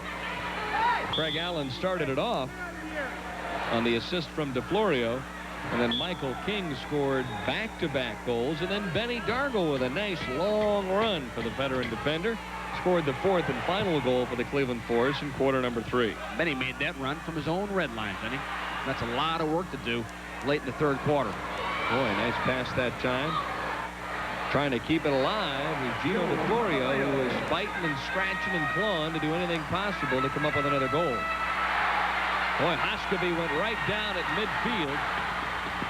That one's chipped through the box. Kai looks like he might have re-injured that ankle. We'll have to wait and see as he hobbled off the field. Oh, boy, that would be absolutely the last thing the Force needs at this point.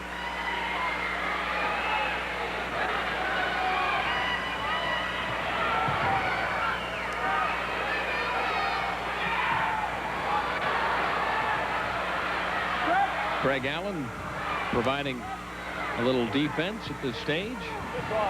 Chips it ahead to Francis Acaro. Now it's a foot race. Under 10 minutes to go now, and it's 4-1, Cleveland on top. And Francis in the process draws a foul. Made himself available out of the backfield. Allen did his job to win the ball, and he sent Acaro forward.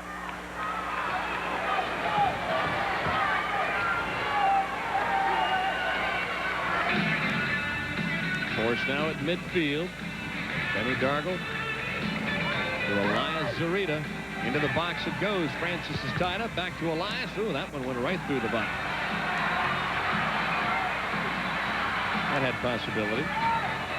Number 7, Mark Bell. Seldom used this year by the Dallas Sidekicks, but in the absence of Willie Milano, David Stride, they've had to make some adjustments in their squad as well. Bell on the wing. It goes to Ingram, who gets off a rocket, just misses high into the far post. Well, he's a dangerous customer when left open like that, Denny, in the open field. Number 11, Godfrey Ingram. The thing that impresses me most about him, a couple of things. Number 1 is explosiveness to get to the open field. Number 2, how quickly he gets the shot off. Very quick release on his shots. Oh, nice pass that time to King. King gets off a left-footed blister shot from the top of the arc, and he almost scored that time. Well, first of all, to get to the ball and put himself into that position to take the shot, and then he hits a shot that threatens bodily harm to anyone dare get in the way and hits the crossbar with it. Hoskeby's back on and appears to be okay, so that's good news as well. You know, it's amazing. See, when you score a couple of goals, when you start to get the juices flowing, then you figure everything you try is going to work. Confidence starts to build, and as far as finishing off plays and scoring goals, boy, that's what the Cleveland Force has lacked pretty much most of the season. A lot of that having to do with the injuries. King runs through a couple of different people.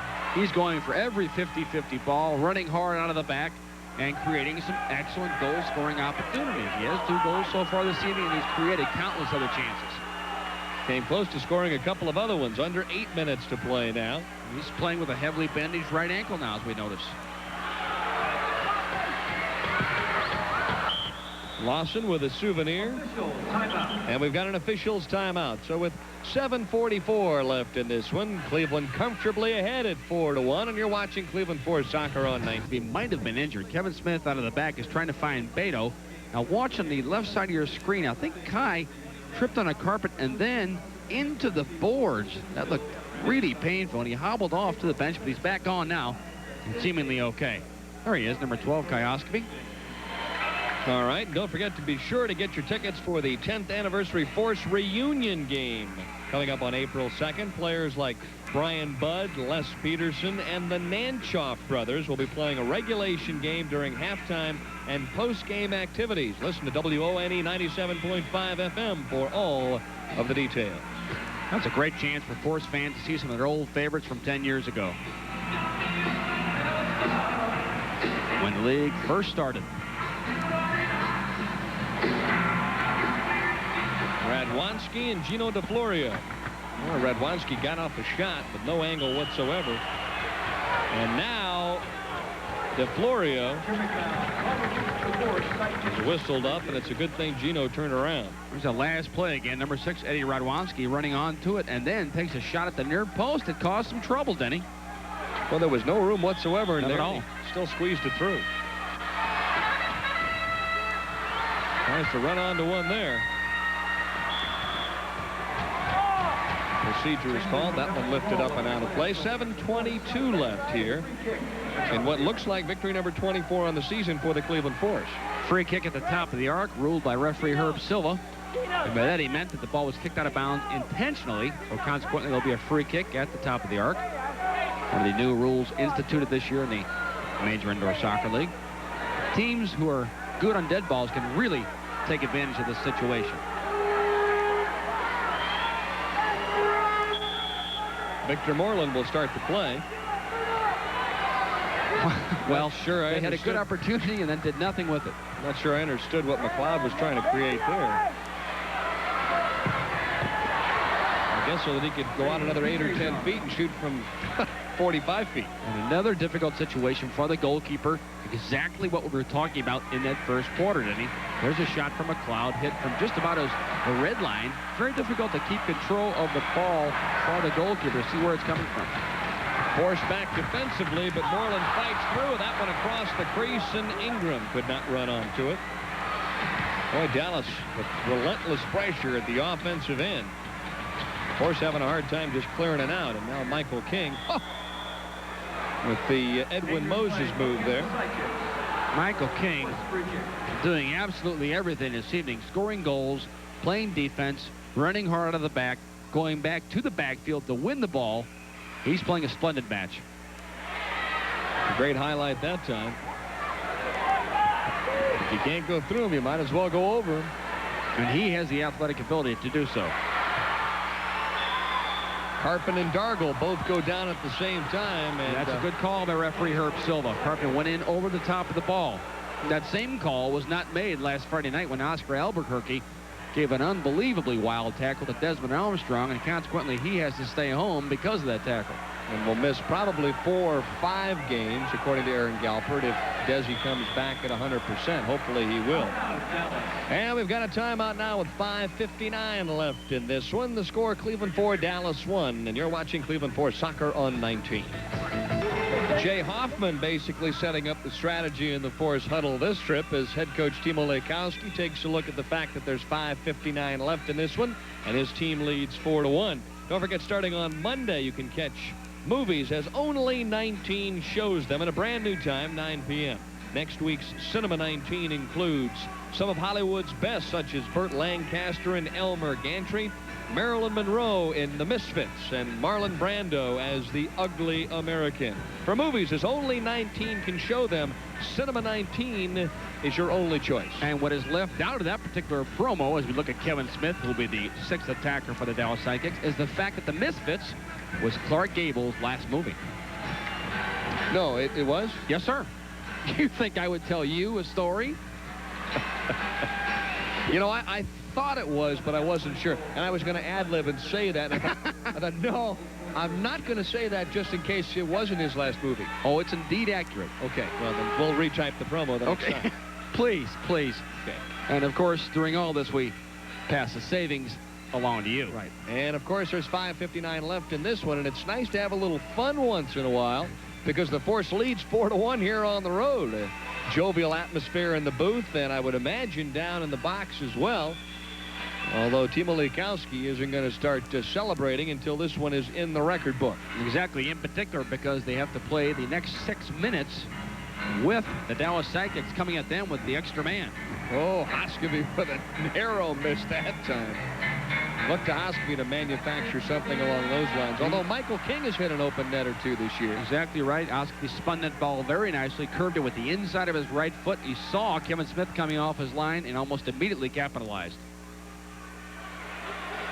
Smith kind of inching up now, surveys the offensive third. Pasquale DeLuca throws a monkey wrench into the offense that trip. Key now, as a defender, is to do your job. Don't dive in too quickly. Well, PJ gonna let it go, and it's a foot race. Oh, And for Kevin Smith with the sliding save, and not a moment too soon. Smith did a great job of getting back on defense. A good ball out of the back thrown by P.J. Johns. That would have been a goal because it did not pass both red lines on a fly. Well, P.J.'s done just about everything else tonight. Why not score a goal? Had a shutout for better than 3 quarters before Godfrey Ingram kind of ruined the party. Uh-oh, there's a blast on the right wing. Beto, that one ricocheted around a little bit, and now it's a 4-2 game. There's a classic example of indoor soccer where sometimes you can score goals by accident, and that's exactly what occurred. Number 18, Mark Carpin. It's the old art by accident as number 18, Carpin, runs on to the shot by Beto. And we're going to have to take a break with 4:35 left in this one. It's Cleveland 4 and Dallas 2, and you're watching Cleveland 4 Soccer on 19. Just sixth attacker of the year. So the Dallas Sidekicks now right back in it, Denny. 4-2 with 4:27 remaining. Now they're going to give the faithful something to cheer about. Hope springs eternal here at Reunion Arena, where it's 4-2, the Force on top. Cleveland led 4-0 at the end of 3 quarters, but it was a very close game after the halftime intermission where it was 0-0, and then the Force exploded for 4 different scores. 1 by Craig Allen, 2 by Michael King, and the 4th coming off the left foot of Benny Dargle. But enough of that. Time to get back to the present.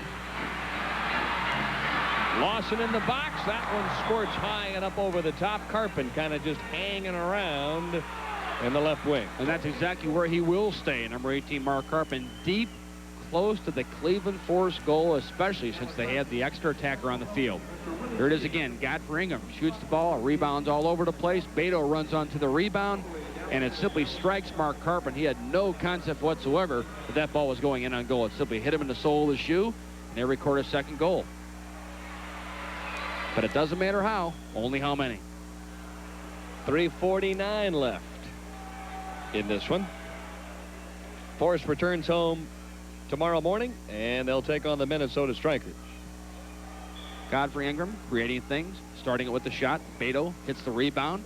Then it simply rebounds off Mark Carpin, number 18, for a second goal for the Dallas Sidekicks. And as I said earlier, that's Carpin's sixth attack goal of the year.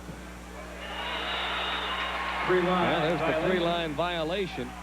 Kevin Smith still operating as the 6th attacker for the Dallas Sidekicks.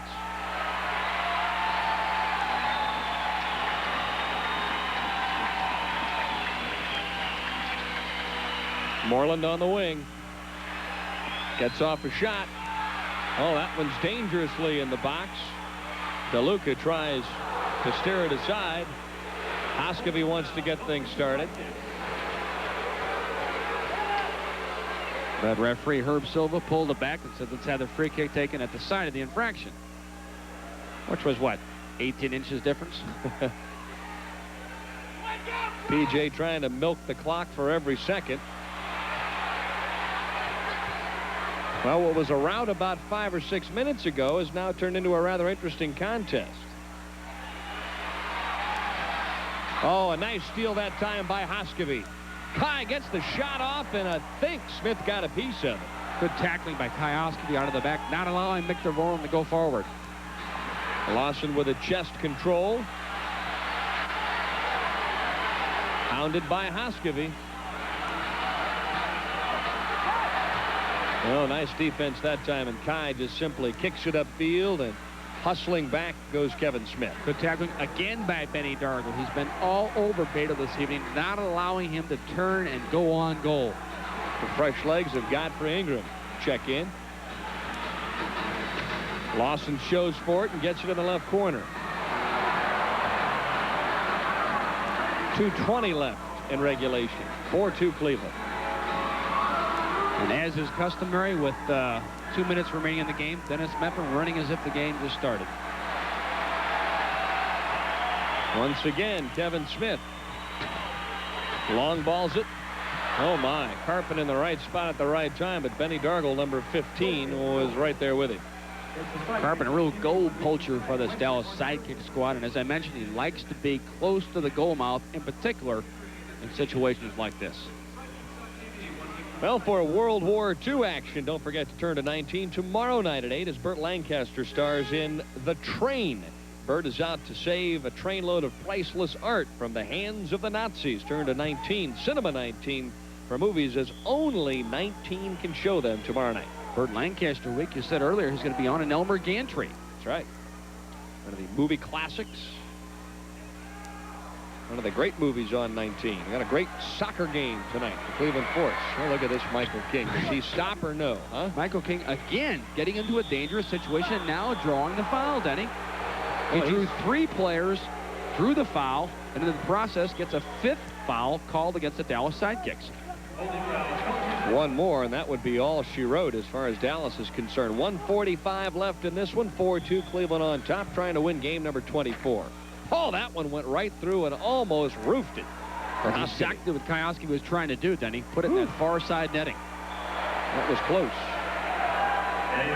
It's very rare for Benny Dargle to give a ball away like that.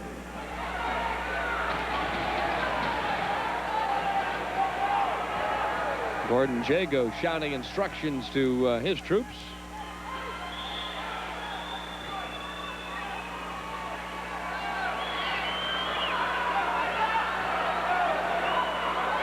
Ingram across midfield to Lawson in the right corner this time.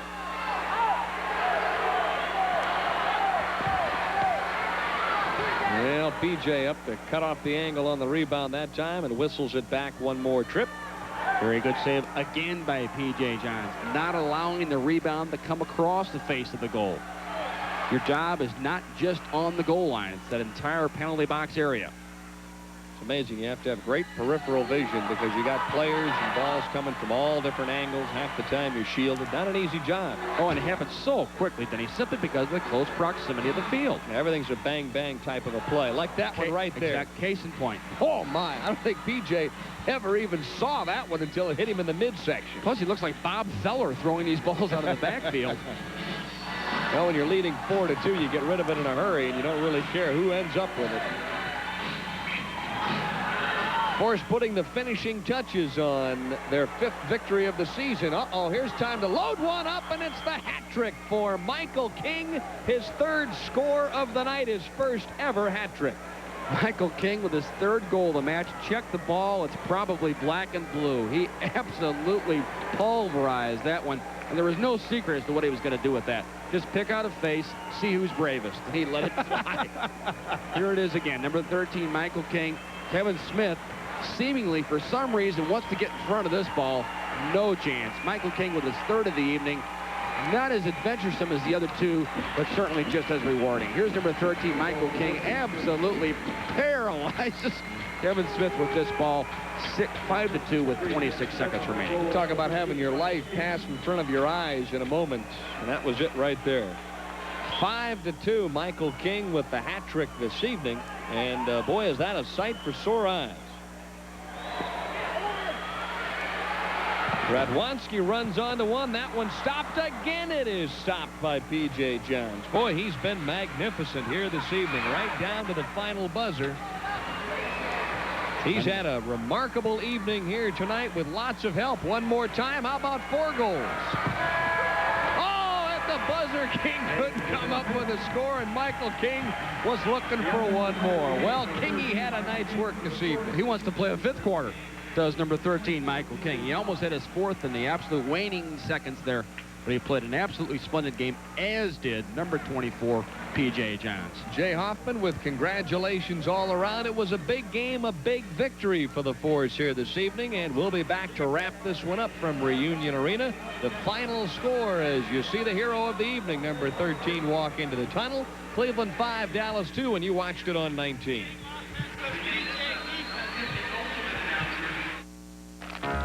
Is your company getting soaked by high hospital costs? Take advantage of the buying power of Super Blue. When Blue Cross and Blue Shield of Ohio fought for the right to negotiate with hospitals, we won for you. Now we can work with hospitals committed to quality health care at an affordable price.